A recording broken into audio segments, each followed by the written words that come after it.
So I think the important aspect that we want to look at here is that how do you evaluate your patients? And we're going to try and answer these couple of basic questions in very short answers to try and get back. For more detailed explanations about trochleoplasties, etc., we have specialty master classes happening. So I think these will be discussed in a separate week altogether. So we will be aware of this particular clinical presentation where you have what is called as a painful patellar syndrome.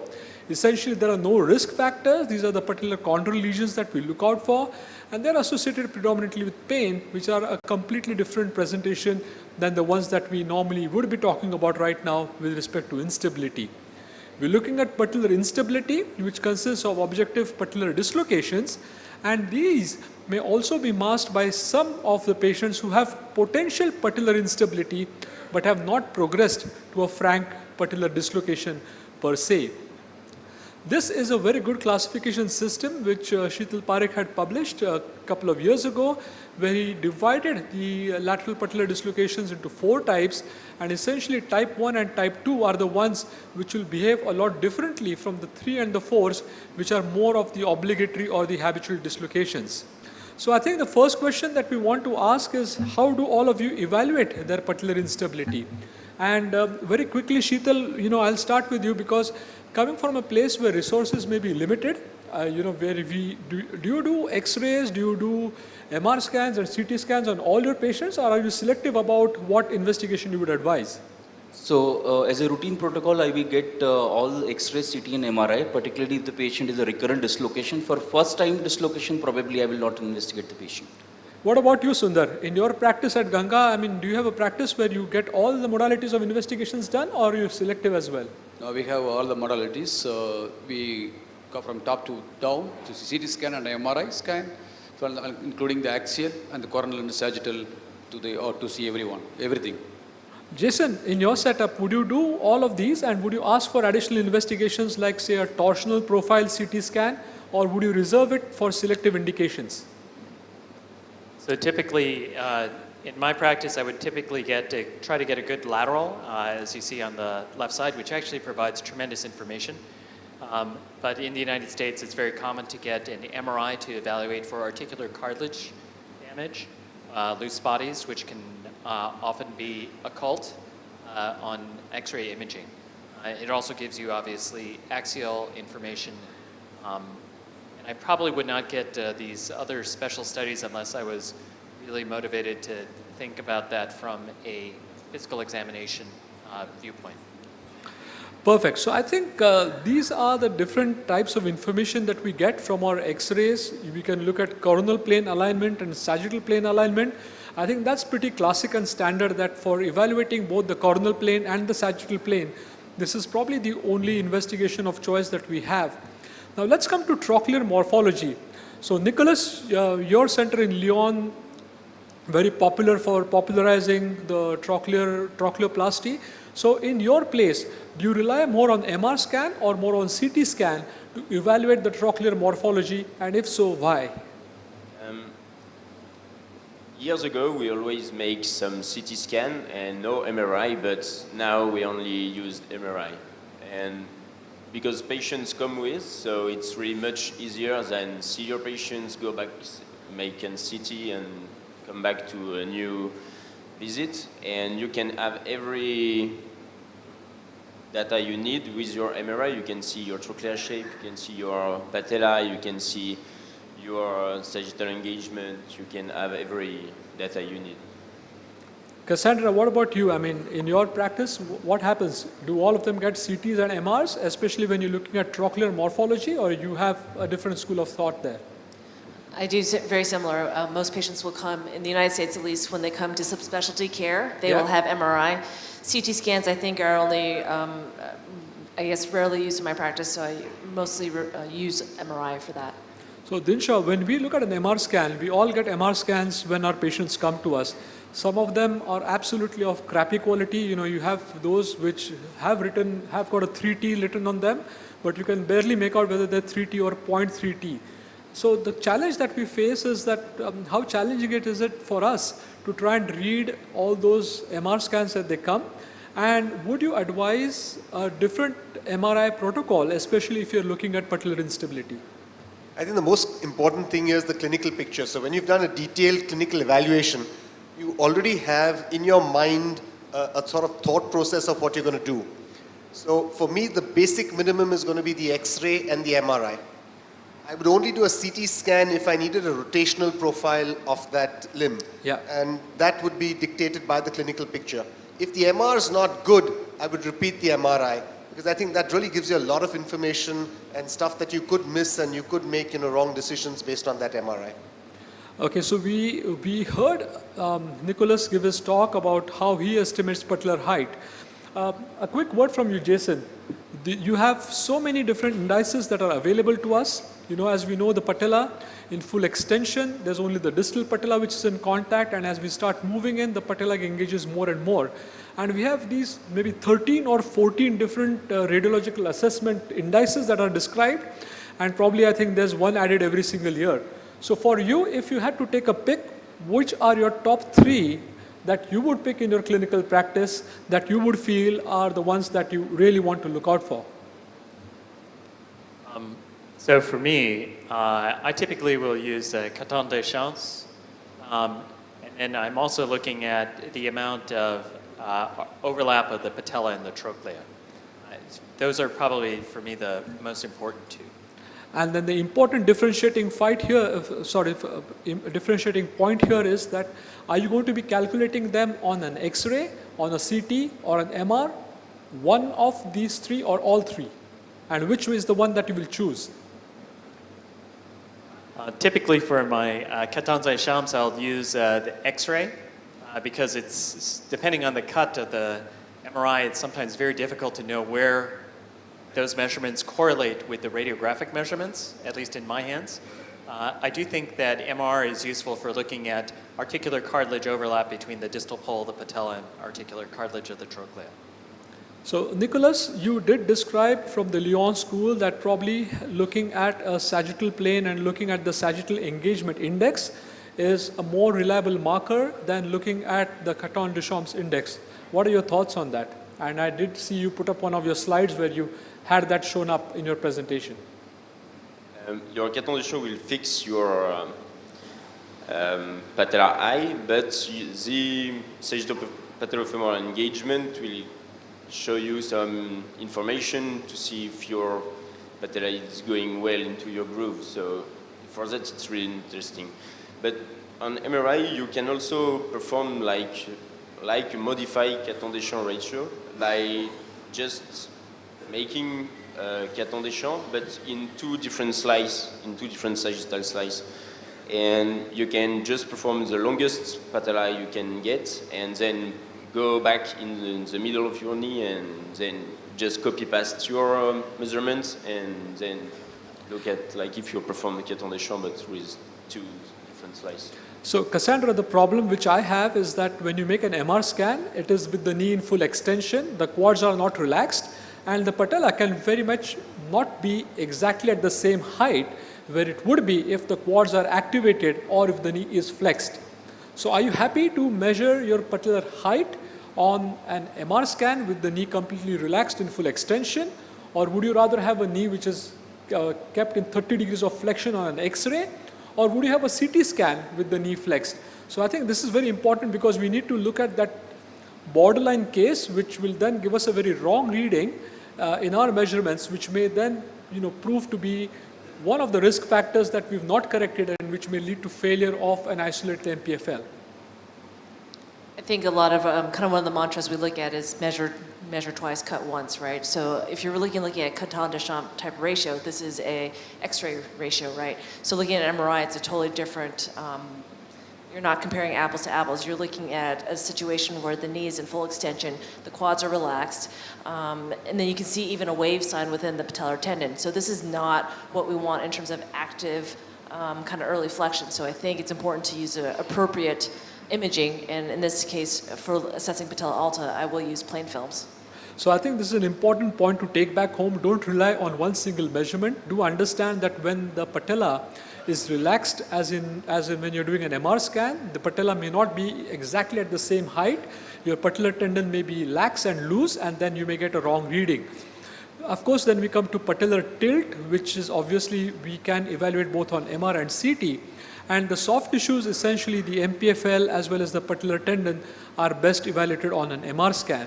Then we come to the big boy in the box, is to see whether the tibial tubercle is medialized or not. And then we have two different aspects here. We have the TTTG and the TTPCL, and these are again pretty controversial. So I think what we really need to look at is that we're drawing a line along the tibial tubercle. We're also drawing a line along the trochlear groove. This is your normal TTTG. And very important to understand that the threshold values are different. If you measure it on a CT scan, it's different. The threshold values for an MR scan are different. And that's a very important point to understand and note.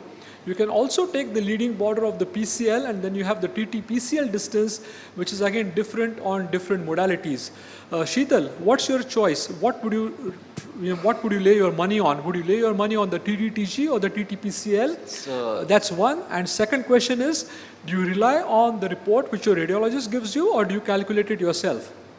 So the answer to the first question, I rely on TTTG distance rather than TTPCL distance, because the systemic review shows that there are no differences whether you take one calculation or second. So my first preference is always a TTTG distance, and the CT scan is a modality of choice to judge the TTTG distance.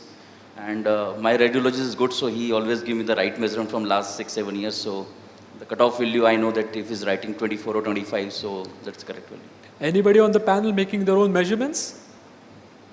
It's difficult to make your own measurement in this because they need to give you the two superimposed images with which you'd make that measurement. So you rely on them to make sure that they give you those two superimposed ones. And then, I mean, the measurement there is already, you know, it's a simple little measurement that's an...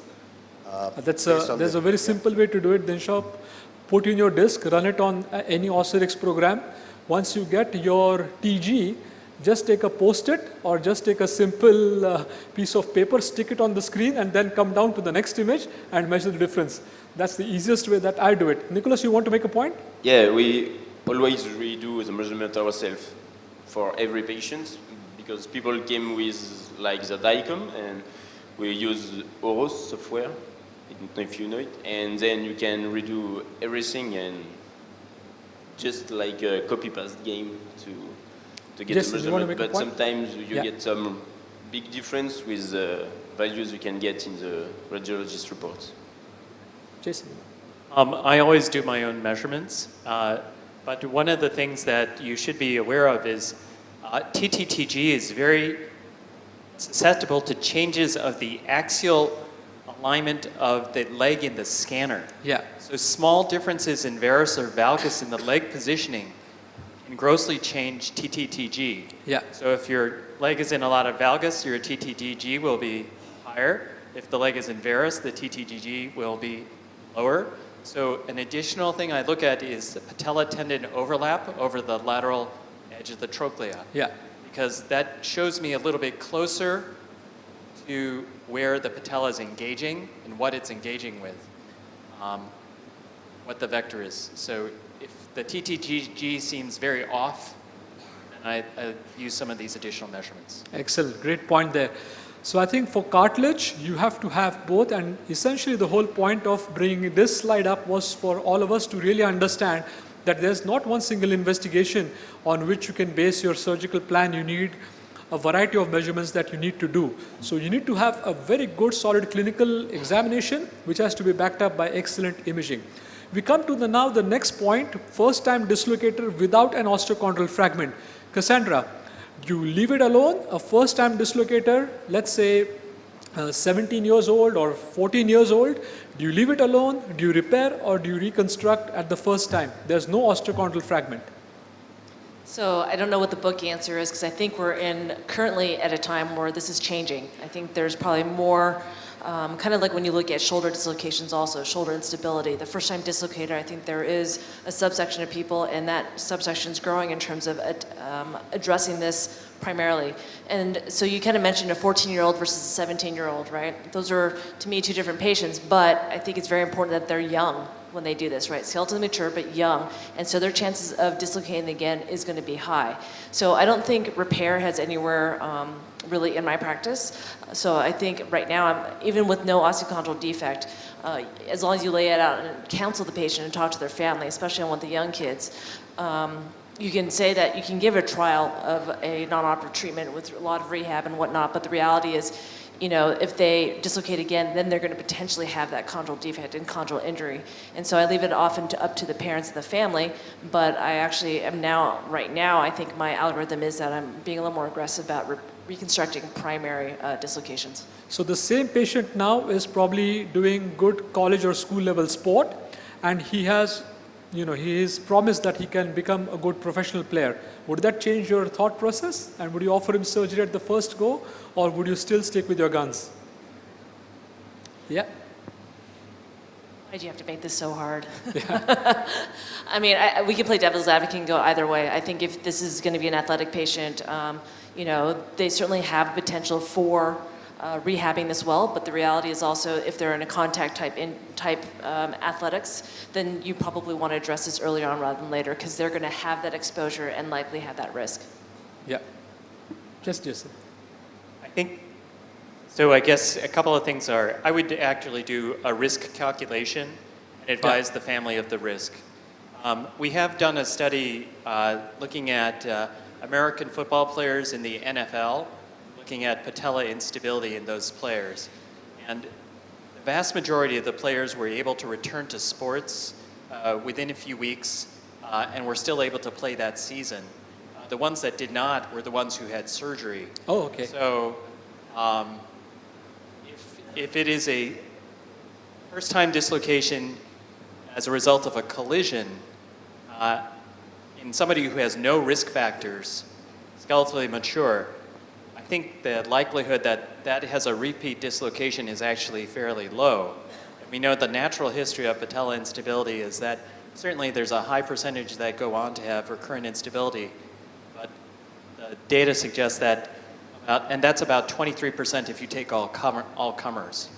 But there's another 70% that probably never have another episode. Could you talk about the first step dislocation? Yeah. When you talk about the risk factors, that means do you want to say that you want to evaluate the risk factors for all the primary dislocation? Yes. That's correct, right? You're going to do a risk factor assessment and you have an injury severity score for the particular dislocation, and that's what you'll evaluate, correct? Yes. Things like skeletal maturity, whether there's laxity, whether there's malalignment, whether there's a history of dislocation on the other contralateral side. Okay, Sundar. Patella alta. Yeah, Sundar, question for you. You know, very frequently you'll see patients coming in with their first dislocation, in which if you see a CT or an MR scan, you'll see either they have an avulsion, a bony sleeve of their patella, or they have a complete soft tissue peel off of their femur, like the example that I've showed there. So what are you going to be doing for them? Are you going to offer them surgery in the first go, or are you going to ask them to wait? In my practice, still I wait. Even if it is not displaced, I don't do it. I don't do any repair or reconstruct on first-time dislocation. Anybody on the panel wants to do a primary repair when they see someone come in with a first-time dislocation with a soft tissue avulsion or with a bony avulsion? Like the one that I've shown there? No one? Shital, yes? Bony avulsion on patellar side, still we can think, but otherwise repair has got a very high rate of this recurrence, so almost 30-40% failure rate, so reconstruction is always better. Okay, so now we move on to osteochondral fragments. We know that almost 95% of dislocations will have some form of chondral injury. Essentially, when the patella dislocates and it pops off to the side during the dislocation stage, you'll get the classic superolateral trochlear lesion.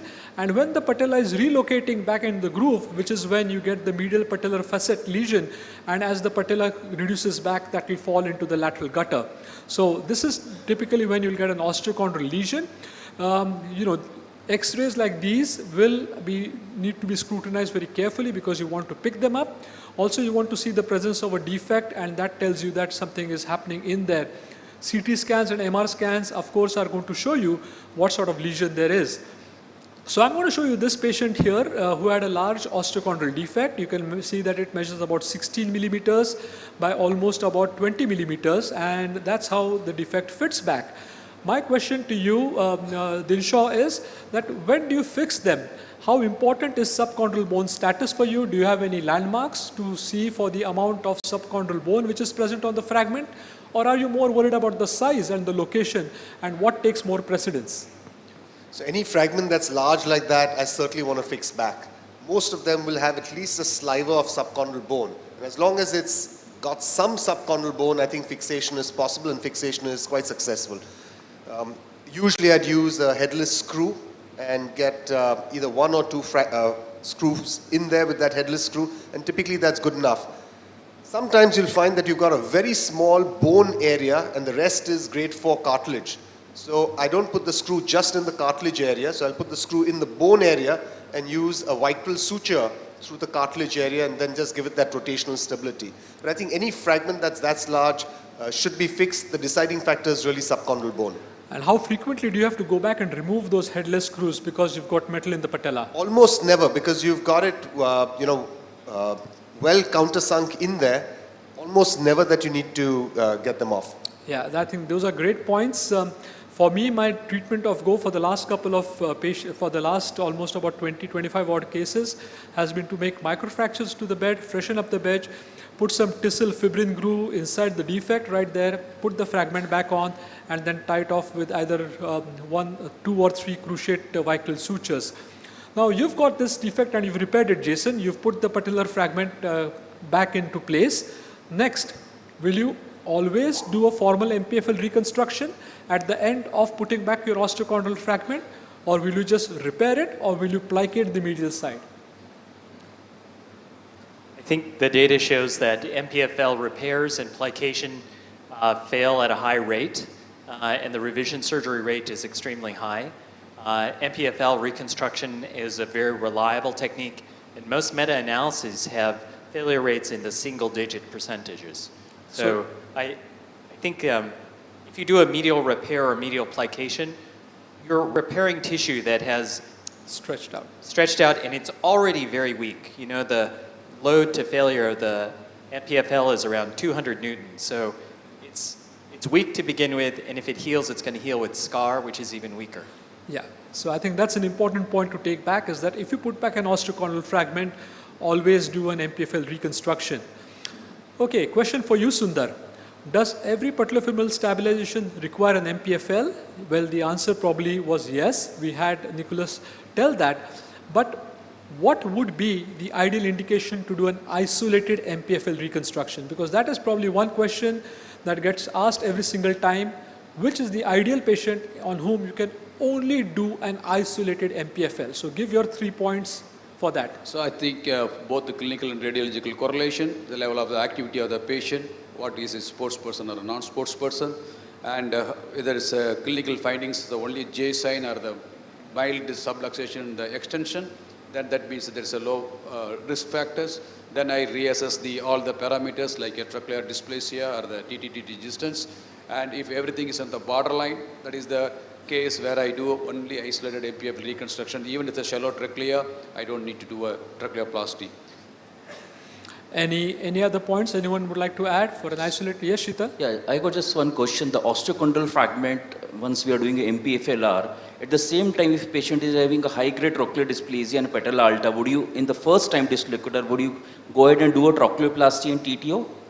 Probably not. I don't think I'll be doing a trochleoplasty because, one side of the articulation has taken a hit, so I'll probably not do that. If there's a bump, I would remove it, definitely. But probably I won't do that. Any difference of opinion on the panel? Yeah. I don't think anyone do it at the first time dislocation. Jason? Anyone? No? Jason has something up his sleeve. Well, I think if I was concerned, I might do a removal of the bump. But one of the challenges with a groove deepening trochleoplasty is that you're now creating a new surface.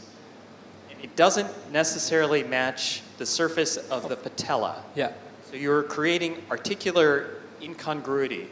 So we recently published a finite element analysis showing that if you do a groove deepening trochleoplasty, the patella will be more stable, but you may have increased contact pressures in those areas of incongruity. On the same point, Jason, now, where will you place your MPFL? Do you want your MPFL to be anatomic or do you want it to be isometric? Because we know that the MPFL is an isometric structure which is tight in extension and early flexion and then becomes near isometric beyond 30 degrees of flexion. So do you want it more anatomic or do you want it more isometric? I want it anatomically located, and I want it to not have tension. I believe the MPFL is a check rein. Yeah. So if it's isometric throughout the range of motion, that's non-anatomic. You're probably over-constraining in extension at that point. The MPFL doesn't really need to function when the patella is already captured by the bony trochlea. So it's more important just in the beginning. But I have seen situations where, although it's anatomically placed, it's over-tensioned. And so Bob Burks has actually demonstrated that if you have more than 10 newtons of load on your MPFL graft, that can result in excessive contact pressures. Okay. I think it's important to recognize that the MPFL is not an isometric ligament. So if you put it in and make it isometric, that's going to be damaging the patellofemoral joint with its joint pressures there. Absolutely. So it has to be anatomic. Its role is only in the first 30 to 40 degrees of knee flexion. If it's tight thereafter, you can be sure that that patient's going to progressively go into anterior knee pain and patellofemoral arthrosis. Very quickly, Cassandra, this patient walks into you. She has got open physeal plates and she has an osteochondral fragment, and now you want to put back that osteochondral fragment and you want to do an MPFL for her. Will you put it above the physis or will you put it below the physeal plate? And if so, why? And what technique will you use in stabilizing the patella with someone who has got an open physeal plate? That's a really great question. So when you have an open physeal plate, you obviously can worry about anytime you drill near the physis, getting into growth arrest and causing more kind of malalignment, if you will. I think when I approach these, I don't see a lot of actually skeletal immature patients in my practice. I see mostly adults, but I think a lot of times we have discussions where I'd actually sew the graft to the periosteum. So I actually don't violate. I try to avoid the physis altogether and actually just sew into the periosteum. Nicholas, what's your take on patients who have got an open physeal plate? What sort of technique do you follow and why? We mostly follow to be distal to the physis, and sometimes Frank Jotel, which is an orthopedic pediatric, use like more soft tissue fixation for femoral to do not put any screw, but if you need to choose more, use like a screw and be distal to the physis. Okay, so I think being distal to the physis is important. If you go proximal to the physis, you can land up with an obligatory problem where it starts becoming tight. Sheetal, I give you this lady, she's got hyperextension of almost about 30 degrees and she comes with recurrent patellar instability. What sort of approach will you have for her? Will you do, what sort of graft choice will you have? What would be your take? Because these are absolutely difficult problems. Those who have hyperextension with hyperlaxity, they become very difficult to tackle. So I think with the hyperextension, hyperlaxity, the graft choice probably will remain the same. That is the hamstring graft for me. The graft choice is not going to change. Only portion that is going to change is a good rehab post-operatively. Otherwise, nothing is going to change much. So I think these are probably very challenging. Anyone have experience on the panel for using synthetic graft? There was a question from one of our delegates. Anyone has used synthetic graft for doing the MPFL? No one? No one? No one? Okay. What sort of chondral changes, Dinshaw, will you accept for this 24-year-old male who comes with recurrent lateral patellar dislocation with pain? Sachin, for the previous slide, will you do osteotomy? I did not do an osteotomy. Okay. Because the Yeah. literature evidence sometimes suggests that even the hyperlaxity doesn't change much results. Correct. If you address the risk factors. So I think only place where you'll do it, if you see that the tibial slope is reversed, then probably you'll do an osteotomy. But that's probably the only I think place. some of these patients also have a significant genu valgum Yeah. or a rotational problem with it. Correct. I think then an osteotomy is a useful way of getting out of the problem. But if they don't have a significant genu-valgum or rotational issue and is just a true recurvatum, I think an osteotomy is not really indicated. But your genu valgum will get corrected with an osteotomy, but I think it's going to be very difficult for you to flex the distal femoral fragment to try and get rid of the hyperextension, which becomes a big challenge in itself. I think the postoperative working on the hip abductor, glutes and the core would be more important in such case rather than changing anything else. Correct. Dinsha, have you done any correction like that? Dinsha? Dinsha, have you corrected them? Have you done any correction like that, genu-valgus, with the correction of the hyperlaxity? Like what you said now. With rotation, yeah. Okay, so Dinsha, last question to you. 24-year-old male comes with these x-rays, has had lateral patellar instability. Now, of course, pain is the more predominating problem. What will be your cutoff? When will you say that, I can't do anything more for you now? And this is where my soft tissue surgery or my bony surgery for patellar dislocation stops, and you probably need to go and have, say, an isolated patellofemoral replacement for him. I think really what you need to think here is instability the problem, is pain the problem? I suspect it's both. Yes. It's pain and instability. Now, the pain is coming in from his secondary degenerative changes, his osteophyte, his catching and the locking there. His instability is coming in from probably many other factors, including the MPFL being insufficient. He's 24 years old, and I'm not so keen on thinking of an arthroplasty option for this. So considering age, this would be an indication for me, if it falls into the surgical thing, of getting all those osteophytes off, doing a chondroplasty, making sure that the surfaces are smooth, and then just doing a soft tissue, just an MPFL reconstruction of the check rein, make sure that that's not a tight ligament there, which would increase his pain, and then work a lot on the rehab part. I think rehab is really going to help offload this patellofemoral joint. If by chance it's when you study it, it's only on the medial side, then I may also do an offloading tibial tuberosity osteotomy and So do an an AMZ type of TTO. osteotomy. Yeah. Perfect. Anyone else have any different thoughts on this particular case? Probably, yeah. Okay, I think in interest of time, I'll close here. I thank the fantastic panel for their awesome insights onto patellofemoral instability, a very complex topic, but I think with such experts, it makes it sound very simple. So thank you all for this lovely panel, and we'll move ahead with the rest of the program. Thank you, sir.